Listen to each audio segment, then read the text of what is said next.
Sabihin niya po natin, I'm alive. I am blessed. I am grateful. Purihin natin ang Panginoon. Tunay nga po na sa bawat narinig ng bawat isa sa atin, talagang kung pakikinggan natin, kakainin natin, talagang busog na busog. Hindi makakaramdam ng anumang gutom o antok. Kaya minsan pa sabihin natin, I love you, Lord. I love you, Lord. Maaari mo bang sabihin sa inyong katabi, I love you. With the love of the Lord. Sa kabila, I love you. With the love of the Lord. Purihin natin ang Panginoon. Hallelujah. Talagang sa lahat, pag-ibig lang ang susi. Dahil sa pag-ibig na ito ng Diyos, kung paano inyong narinig, minsan tayo ay nagpe-fail. Hindi tayo nagiging tapat. Pero dahil sa pag-ibig na ito ng Diyos, dahil sa biyayang ito ng Diyos, narito tayo. Nakakapanatili tayo sa presensya ng Panginoon. Amen? Kaya nga yung bawat narinig ko na mensahe, sa ikaw, Elaine, yun din. Na kung saan, ito yung itinuturo sa atin. Yung strategic power principle for the journey of 2024. Na kung saan, nung nakaraan, itinuro sa atin yung i-maximize natin yung stuff. Your power, God-given power, God-given authority sa iyo at sa aking buhay. Ngayon naman, ang itinuturo sa atin na tayo ay magtapat. God called us. Tinawag tayo ng Panginoon. Kaya hindi aksidente na narito ka, Brother Arn. You are called by God. We are called by God. At sa pagtawag na iyan ng Diyos, ikaw ay pinili. After mo mapagtagumpayan na ikaw ay tinawag ng Diyos, you have to pass the test of being chosen. Sabi mo sa iyong katabi, you are chosen. You are chosen by God. Pinili tayo ng Diyos. Saan? Kaya anumang pagkakatiwala, anumang ipinagtitiwala sa iyo ng Diyos, ikaw man ay mga awit, ikaw man ay manunugtog, ikaw man ay tagapaglinis, anumang posisyon, ikaw man ay mananalangin, you are chosen in that course, in that field. Kaya titingnan ng Diyos ang bawat isa sa atin sa assignment nito, sa tawag nito ng Diyos. At alam niyo po ang kahuli-hulihan na test sa bawat isa. If you will remain faithful. Sabihin nga po natin, faithfulness. Faithfulness. At mahirap.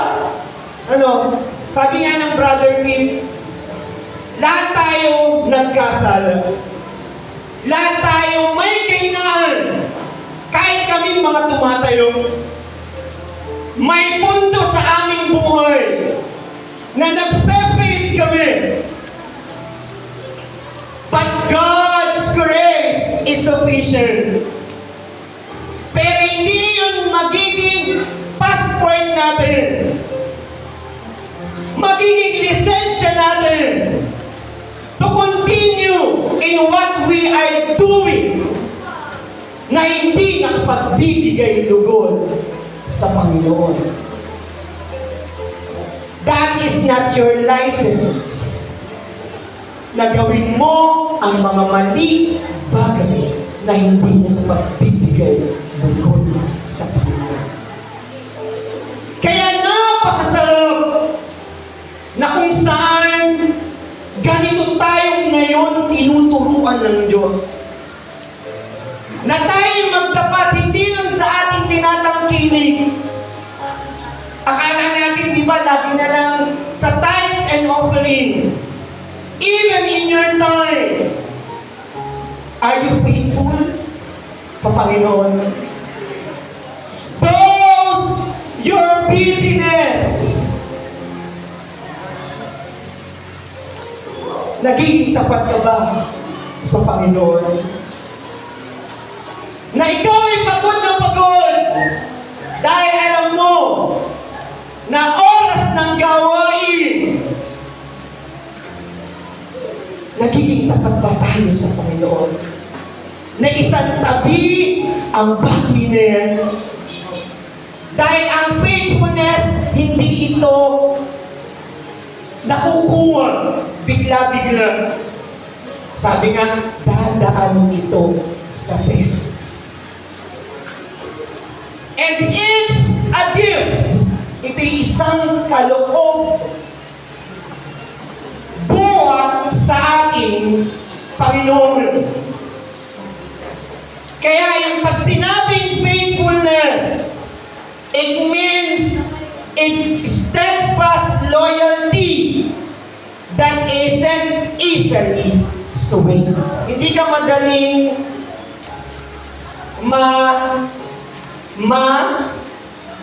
madala. Pag sinabing faithful pala, hindi ka madaling madala. Your faithfulness to God means trusting in Him and loving Him through all circumstances. Inyong narinig, will you remain faithful sa kabila ng iyong pinagdadaanan? Kaya ba natin yun? Na sa lahat ng sirkumstansya, problema, dagok sa buhay, kaya ba natin magtapat sa Diyos?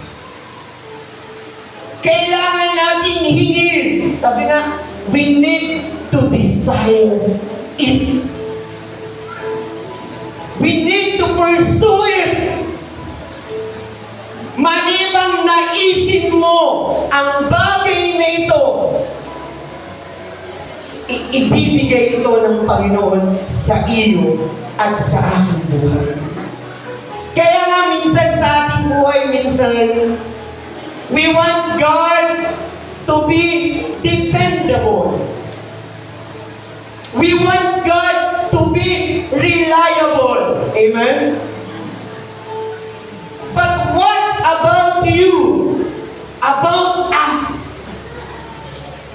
We take the focus from ourselves and we put it on God. Alam nyo, God can be faithful sa lahat ng oras. God can be faithful, but you should be faithful too. Kung ang Diyos ay tapat, bilang tinawag at pinili ng Diyos, not by might nor by power, but through the power of the Holy Spirit, we should be faithful too. At hindi natin ito on our own strength. We need God every day. We need the mercy of God every day. Kaya kailangan mag-match. Kung gusto mong maging tapat ang Diyos sa iyong buhay, kailangan mong itong tapatan ng iyong pagtatapat sa Panginoon. Kailangan ikaw ay dependable. Sabi mo nga, dependable. Dependable. Ikaw ba'y maaasahan? Tanungin mo nga sa iyong katabi, ikaw ba'y maaasahan? Next, we should be reliable. Pag sinabing reliable, ikaw ay maaasahan. Kailangan natin ang ganoong katangian na nagbubuhat sa Panginoon. Pag sinabing dependable, reliable, hindi lang yan sa isang araw. Pangalawang araw, isang linggo, isang buwan, isang taon. Kailangan consistent tayo. Na baka sa isang araw nag-ayos ka ng umuan. Sa isang linggo, hindi na kasi nakikita mo wala namang tumutulong sa'yo. Very important ang consistency. Kaya dito papasok yung unawa na sa lahat ng inyong naririnig, yung unawa ang napakahalaga. Dahil anuman ang mangyayari, you will remain steadfast, you will remain loyal. Kanino? Sa pastor nyo? Sa kapatiran nyo?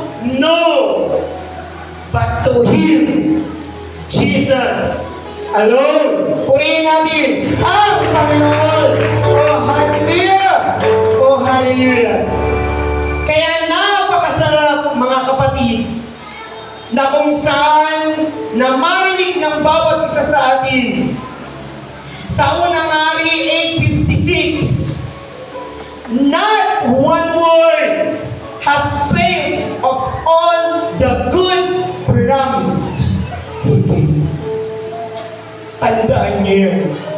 Sa lahat ng pangako ng Diyos.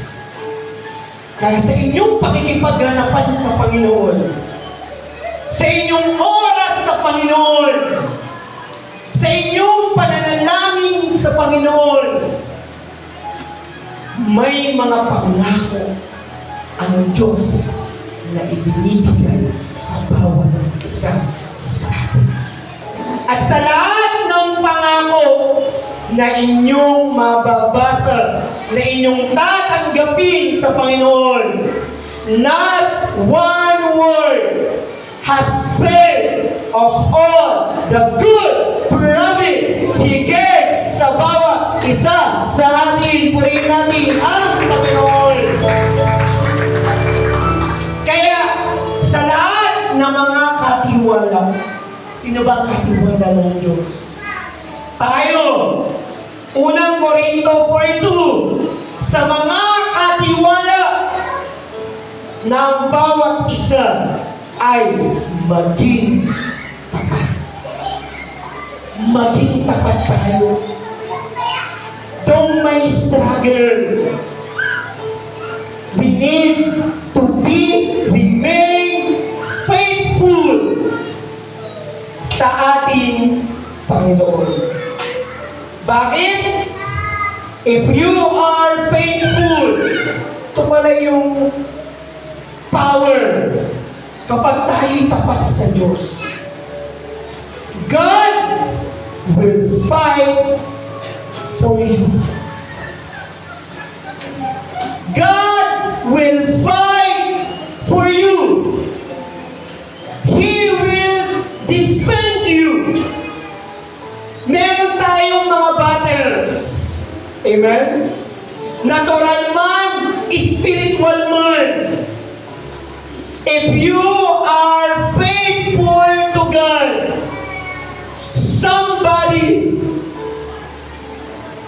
somebody is fighting for you. You may not even see the battle. Hindi mo man nakikita ang mga pakikipagbabangir. You may not know that there is a battle. Remember this. Somebody is fighting for all of us. Kaya, somebody is fighting your unseen battles. If you are faithful. Ganun pala makapangyarihan.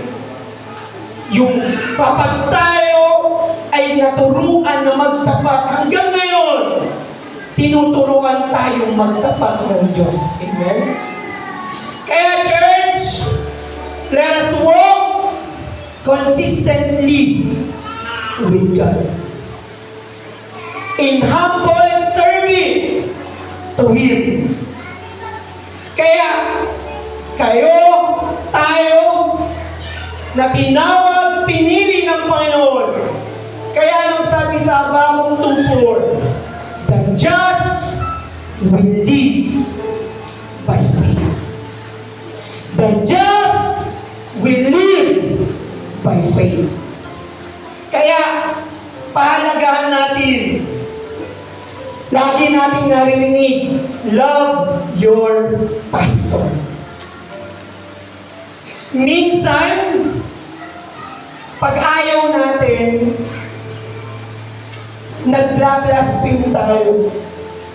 Ano? Kapag hindi ayaw yung ating nakikita, ating naririnig. Pero mga kapatid, ito yung paalala ng Diyos sa bawat isa sa atin. The greatest mistake of those who hate you, who speak against you, who fight you, who walk against you, the greatest mistake is that they forget the God factor. Na hindi natin ito ipinagmamalaki. We all know that God is with us. God is with us. Amen? Kaya, Panginoon, patawarin mo kami sa lahat na anumang nasalita, aming nagawa against our leaders, against you, against every one of us. Patawarin mo kami sa oras na ito. Kailangan ang bawat isa sa atin ay masanctified, ma-purified through the blood of the Lord. Kaya kung kayong tatanungin, what is your heart's desire from God? Ano ba yung ninanais ng inyong puso mula sa Panginoon? Meron tayong mga gusto. Maraming bigas na Brother Art sa bahay. Maraming pera. Makapagtapos ng pag-aaral. Makahanap ng trabaho. Magkaroon ng lupa at bahay. Maging successful. Malusog, malakas. Magkaroon ng buhay na walang hanggan. Those are the desires of our hearts from the Lord. But the second question is, what is your heart's desire for God? Ano naman ang dinidesire mo para sa Panginoon? Kaya kung nabuhay sa ating kaloob-looban, naunawaan natin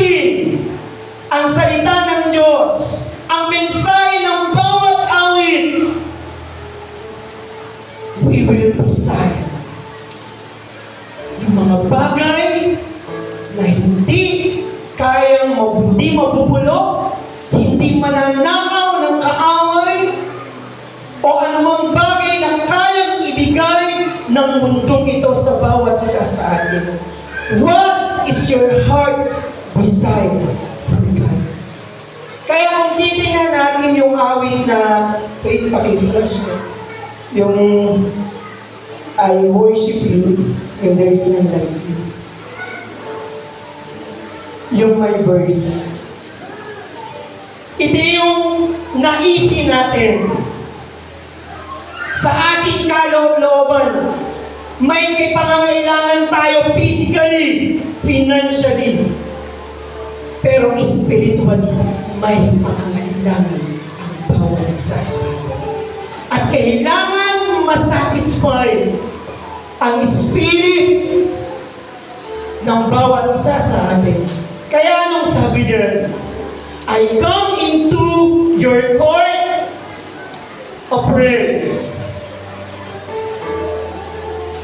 I bow before your throne. Your presence give me peace within. And joy I never know. So I give to you, diba? Your heart, my soul, your soul. And man, I pray you, bless your Lord. There's no higher God than to worship you, for you alone our God. Purihin natin ang Panginoon. At yung sumunod po Lord, I live just to give you praise. Kaya tayo ay patuloy na nabubuhay at binubuhay pa ng Diyos to give Him praise. Mahayag ang kaluwalhatian ng Diyos. Refined enough as gold. Please give to me. Tingnan nyo. Let's desire a heart that pure, for I desire to go home. Tumay tayong lahat. Awitin natin ng awit na ito.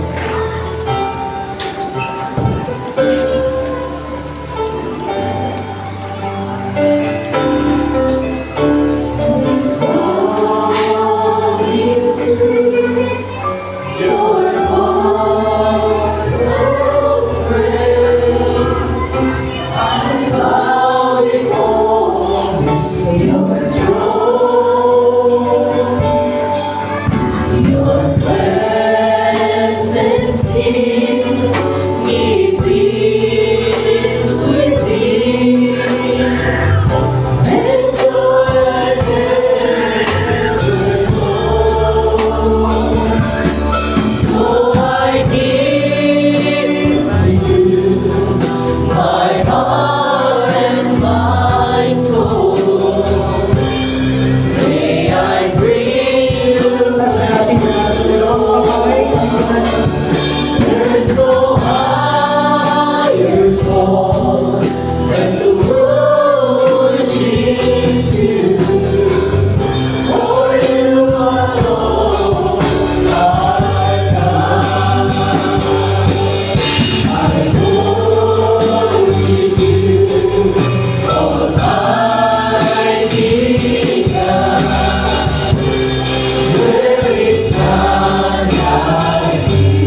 Ito ang mensahe, ito ang salita ng Diyos sa buhay ng bawat isa sa atin.